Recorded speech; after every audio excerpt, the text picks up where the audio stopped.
this is CCA. How can I help you?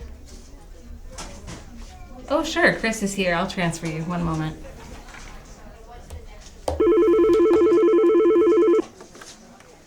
Hello, this is Chris. Yeah, hey, can I give you a call back in a second? I'm actually headed over to the studio to shoot the December newsletter here. Is that okay? Awesome, thanks. Bye. Hey everyone, if you need me, I'll be in the studio shooting the Christmas newsletter. It's official, this newsletter is 1 year old. That means those of you that have been following along are also another year older. Facebook is Meta, and I have been voted as Santa's #1 helper. With all that exciting news, Noah and I decided to sit down and talk over some of the technology trends that have been happening in the past year. So check that out. Welcome everyone, this is Noah Wiley, if you haven't met Noah already. He was in a video in November, but I don't know that it went out to everyone yet about Windows 11. If you're interested in that, we can link that below as well, and you can watch that. We'll probably talk a little bit about Windows 11 in this episode here, whatever this is, but we can we'll give you a link for that as well, and you can check that out. But today we're talking about 2021 and sort of technology trends or happenings that went on in the past year. So what do you think, Noah? Has it been a good, bad, or sort of weird year in technology in your opinion? I think it's been good. Yeah. I think it's been a little bit interesting. I think there's been a lot of surprising things that come up, some of the stuff that we'll talk about in this video, but overall I think it was pretty interesting. Yeah, I think technology moved forward, but then with all the supply chain issues, it was, technology was still moving, but getting access to it was not always the easiest, right? Of whether it was silicon or whatever. It obviously affected the car industry and computers and GPUs and all that sort of stuff.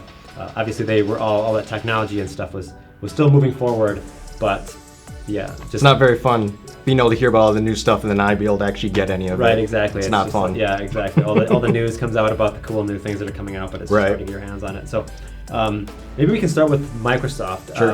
Obviously they've done a lot this year as the pandemic still affecting people, and the sort of work from home model is a thing. We've seen a lot of upgrades in Teams just in the past year, maybe in the last 16 months. Any of those that you think are most interesting? That I think even this is like a really simplistic feature, but I think the so we've always had like reply on phones for all, where like in a group chat you can directly reply to a specific person's message. Like it makes it known, like I'm not replying to, maybe I want to reply something to Paul, but you said something after Paul said something, but then I can make it known I'm trying to reply to Paul and not like you. That exists on the phones for a while. I don't think it was on the desktop until this year. And I actually use that a lot. Because I feel like I'm always kind of replying to the wrong person or something like that. I really like that. Especially when there's a feed of things in a big group chat and you want to reply to something back there, you're answering someone's question. They maybe asked you a question and then a whole bunch of other things happened and you want to kind of go back. And out of context, you just be like, yeah, I can definitely do that, but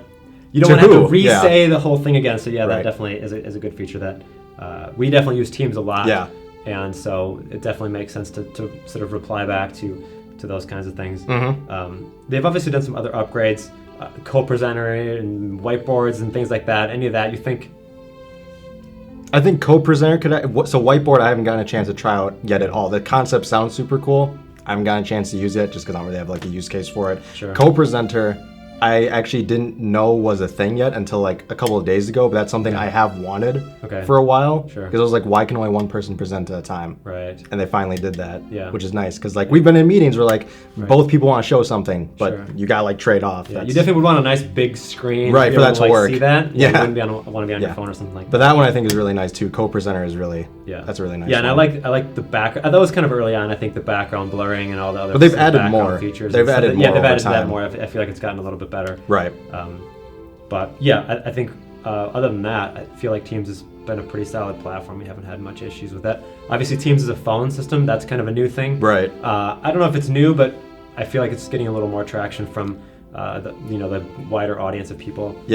Still has, I think, some issues yet, but I feel like that could be, a really awesome thing that as they sort of make strides that direction, that we could use our phone system, Microsoft Teams. I think that would be awesome. And it seems like they're not like taking it lightly. It seems like they're actually like really trying to really integrate it, which I think is good. So speaking of Microsoft, they're as a company trying to go into some sort of like passwordless mentality. Any thoughts there? I think in concept, I think it'd be a really nice idea because like I'm sure you're the same way, but I have like so many passwords, both like personal, Right. for school, for work, so many that like I don't want to try to use the same password for everything, but I also don't want to try to remember a million of them. A more like passwordless future would be really nice. The only apprehensive part that, you know, probably you and I both agree with in the IT space is how can this be like compromised or exploited or something like that. So Right. if they're able to like prove that it's safe and that it works and that it's secure, I'd be all over that, honestly. Yeah, and I wonder if they're still when they're going to use it in practice, are they going to still use it in a two-factor authentic Yeah. You know, are they Yeah. like where there's a thumbprint and you know a code on my phone? Is it still two-factor, but just that first Without the factor typing in isn't the- the password? yeah. Yeah, because that's not a whole lot different than a password manager would be, right? You know, That's you what have- I was thinking, You have a right, password it's not- manager where you yeah. sort of authenticate into that first, and then you get access to all these things, and your passwords are different across all of them, and you know very complex. How is this idea Safer, different yeah. or safer? Yeah, but it'll be interesting to see. I do like the idea maybe it is a fingerprint scan on your phone or a retina scan or whatever the thing is that is the first factor of authentication, and a rolling code or push notification or something else is that second. I still think you need two factors of authentication, right? Right, Because, probably, yeah. I don't know. Maybe a fingerprint is secure enough that that's just good to be done with that. But yeah, I think it's a cool idea, and I like that they can spend their money and try to figure that out for us and make it really nice, and then Yeah. we could kind of go on that. Push it out when it's all done, sort of Yeah. thing. Yeah, we could talk about Windows 11 a little bit, Sure. but I might just tell people to go check out your video. I feel like that I think we did a really good job with that, honestly. is long enough, and there's a lot of stuff in there. So if you have questions about Windows 11 and that toss up of should I download it? Is it bad if I did? We answer a lot of those questions in that video. So Yeah. it's a good thing to go out and watch. It's in the description. They can go check that out. Let's talk about hardware now for a second, because I think more change this year, hardware-wise, I Right. think, than in software and other things. Maybe even I was kind of excited for the first time to really see Google build a flagship True flagship phone. True flagship phone. They put their own chip in there, the Right. Tensor chip. I know you haven't dailied a Pixel yet, but No. do you? Was it enough? Was that enough movement for you to like? It wasn't enough movement to make me switch, but it definitely made me think about it more. Give you some pause of just like maybe this is the year that I go back to a Pixel. Because I always thought that Pixels are really cool, like from a software perspective, like the Google Smarts or whatever. But like, I felt like it was kind of hard to pay like the same price you'd pay for this, but then have it like 2 tiers under, like hardware-wise. Yeah, for sure. That made Yeah, it hard to exactly. justify. I Right, feel yeah, like. you want some Qualcomm chip from 3 generations ago, but you still paid $700 for it. Exactly. So I think they're gonna start. I think competing with the Apple model of Right. we can control the hardware now, we can control the software. I think you can get a better experience. I think that's why people like the iPhone, because 100%, yeah. they can make a really seamless experience because they can control it. They can have updates on an iPhone 8 that still work. Yeah. The newest version, because they built the iPhone 8. They know what they can. They have copies of them everywhere, and they can test all this stuff. So I think there is something nice about that, because it does provide, I feel like, a better experience, which is why iPhone users tend to stick it out. Stick with it, yeah. Yeah, because that experience just works, right? There's Yeah. never been a, this buggy thing, or I can't get my whatever, and Or Qualcomm won't fix the thing, which then affects the phones. I can't get Wi-Fi to work, and I can't get this to happen. Yeah. So I think I'm kind of excited to see what Google does with. Obviously, this is their first foray into the flagship space. In-house. So I'm really yeah. excited to see kind of where they go with that, and can they take this and. Do you think more manufacturers are going to start following that, though, if they're big enough? If they're big enough, I just don't know who else would do it. What, Elon Musk with the Pi phone or something? I guess so. Yeah, but Yeah. he's got enough money to spend on whatever that maybe could do that. And I suppose we can't really have a technology podcast on video without talking about Elon Musk, right? The Plaid, That's true. The Plaid this year Yeah. is on every drag strip, Yeah. taking out every car that's internally combustion, and obviously I think I know that you're a Tesla fan. Yeah. So you looking forward to get a Plaid yourself? Not a Plaid. I think that might be a tiny bit out of my budget range, but a Tesla itself, probably more like the Model 3, which is their like more entry-level Okay. sedan. Got it. Is how I am not, probably not right now. I just bought a new car like a couple months ago.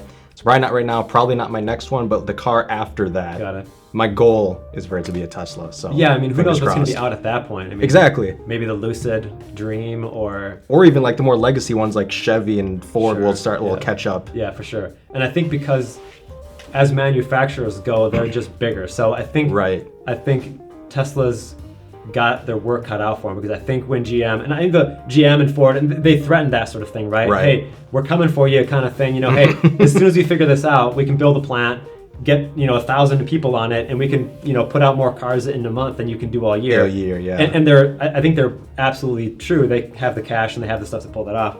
So it'll be interesting to see how that all plays out. Obviously, Right. there's, can they get enough batteries and where are they getting them from, and can they, so. But yeah, who knows in 5 or 6 years what that EV space is going to look like.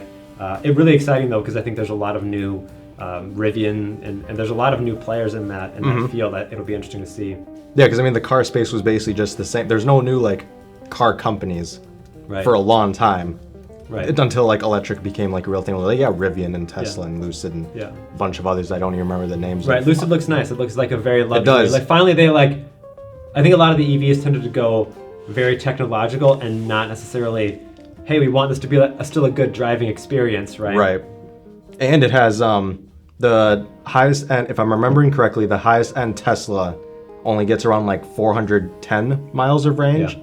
And the Lucid it can pass like 500. I think it was 586 or something like that. Something like Yeah, that, which I know for 500 like miles, yeah. there's You had to get yeah. the Lucid Dream Air The top R. end. I think there was like a P for performance and R for I don't know, Yeah. Redline or something. Whatever. But I think that's really good to like pass like that threshold because Yeah. like everyone's like worried about getting electric cars. Like Yes. you can't fill it up as fast as a gas 600 car. miles is probably Enough. 2 full tanks of gas for me in my current. Like that. Right. I mean, I probably fill up every week and a half. That would be like not having to fill up for 3 weeks. I mean.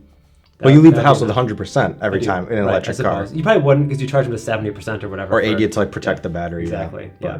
But yeah, I'm excited for that. I think that electric thing plus the self-driving capability Yeah. of those, I think, would be enough to want to Incentivize. incentivize me into getting one of those. Exactly. At some point. I'm sure at some point there'll be regulation that'll prevent you from getting an internally combustion. What would you even call that? Internal combustion engine, but how would you say that? Something like that. I don't know. It's Yeah. a mouthful. It is a mouthful.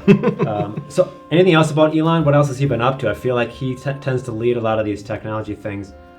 Starlink. Starlink, yeah, Starlink's a big deal, which is, if I understand correctly, it's a like subsidiary of SpaceX, which Sure, SpaceX has also yeah. been doing a lot Right. with like all their like commercializing space flight and everything like Yeah. that. That I'm also really interested in. Yeah. But no, Starlink's a really cool thing because I mean, satellite internet has existed for, a really long time. I don't know how Yeah. long, but like a while. But It's always been garbage, though. right, because the satellites are like however hundreds and hundreds of miles up in the air. With Starlink is like low Earth orbit. That's a Right. mouthful. So it's like you can get like really good speeds and it's not like slow or anything like that. Sure. So Yep. I think that's really promising too. Yeah. We'll have to see it proven out, right? Because what happens when you get a lot of people? Is there a congestion issue then at some point or anything like that? Right. Or the issue that people are running into is like you can sometimes see them in the Yes, sky. I have definitely seen them. Yeah. If late at night, if you see them, there will be a star trail, and there's like, it's funny, it's like ants on a log. There'll Yeah, be like exactly. 10 or 11 Yeah, following exactly. each other. It looks pretty hilarious. Right. The first time you see it, it's definitely almost otherworldly because you're just like, you see this trail of almost looks like really slow shooting stars going across Like all the sky, synced up, yeah. All synced up. It's really hilarious. Yeah. What else in hardware's come this year? Apple M1 wasn't really this year. It was late November, but the Pro and the Max are new. The 16 and Yeah, the new the refreshed Yeah. MacBook Pros, and now they have a notch on them, which Yeah. I think is a little hilarious. But besides that part, on purpose, probably for branding at this point. oh, I'm sure because the notch is like iconic at this point. But yeah, no, the refreshed MacBooks came out a couple months ago. I remember while we were working, we watched the reveal event Yeah, here. yeah. Yeah.